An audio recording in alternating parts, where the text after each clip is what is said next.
Hi, this is a summary of Joseph Butler's sermon number 2 entitled Upon Human Nature.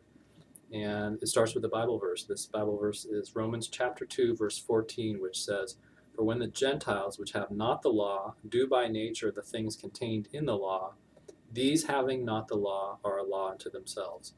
And so in Sermon 2, he's continuing his investigation into human nature. And here he's concerned with the question of whether one can be moral by nature and what St. Paul means in this passage from Romans to do by nature the things contained in the law. And so in the beginning of the sermon, he begins by describing what it means to do a philosophical investigation into moral obligation, and he compares it to investigating any other thing in areas that he calls speculative truth, like determining what the purpose of eyesight is. We can reflect on the organ of the eye and on eyesight and conclude that the purpose of an eye is to see the physical world. In the same way, we can reflect on the inner life, the inner experiences of a human being, and reflect on what the purposes of the feelings are that we have.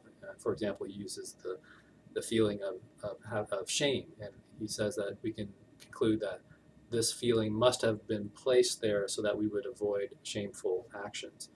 So after considering a few cautionary notes in the beginning of the sermon, he moves on to consider an objection to what one might have in response to his first sermon about the different parts of human nature. And so he considers this objection. Who's to say that the conscience isn't just another passion? And for some people, maybe it's a stronger passion. So one person pursues their desires in this way because those are the stronger passions in that person. But another person has this thing called a conscience, which is just the stronger passion. So that person denies those other desires and pursues this other course of action. The objector would say that if this is the case, then that person who follows their so-called conscience as a passion shouldn't disapprove of the one who follows their other desires. In fact, there's no grounds to it. It's just that one person has the stronger passion than the other. Butler thinks that this is what he calls licentious talk. That's strong language, licentious talk, and he thinks that language itself, he says, language is section 4, language itself should teach people another sense of the words following nature than barely acting as we please. And so he gives us 3 senses of the term nature. The first one is just a matter of principles, different principles. You've got principles like anger. He gives another example, a principle of affections for one's children. And it's natural to have these passions and to have these affections. The second sense of nature is the strongest of one's passions or principles. And so it's natural to follow whatever is the strongest passion. And that's just a fact of life. But third, he wants to defend this idea of also having this faculty of conscience, and that being natural as well. This faculty is that which accuses or excuses one another. This is from section 8. It's also that which passes judgment upon himself and others. He says, quote, "It is natural to man that he is a moral agent, that he is a law to himself by this faculty. I say not to be considered merely as a principle in his heart, which is to have some influence as well as others, but considered as a faculty in kind and in nature supreme over all the others, and which bears its own authority of being so." So again, this faculty, this conscience, is not just a stronger passion, a passion that may be equal to all the others, but stronger in some people, but it also has authority over all the others, what he calls prerogative in the next paragraph, or natural supremacy. He gives the example of an animal caught in a trap. That animal may have gotten caught in a trap by their own passions and desires. They see the food in there and they get themselves caught and then ultimately die. We would call that natural for an animal. But a human being, if the human being foresees the danger of the trap and still, because of their being in the grip of this passion or desire, gets themselves caught in the trap, we would say that's unnatural. And the reason why is because the actions of this person violate the principle of self-love in us.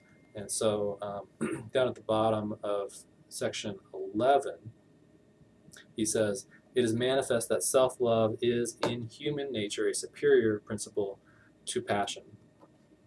This may be contradicted without violating that nature, but the former cannot, so that if we will act conformably to the economy of man's nature, reasonable self-love must govern. And elsewhere he does say that self-love and conscience are the same thing. At least some commentators say that this is what he means.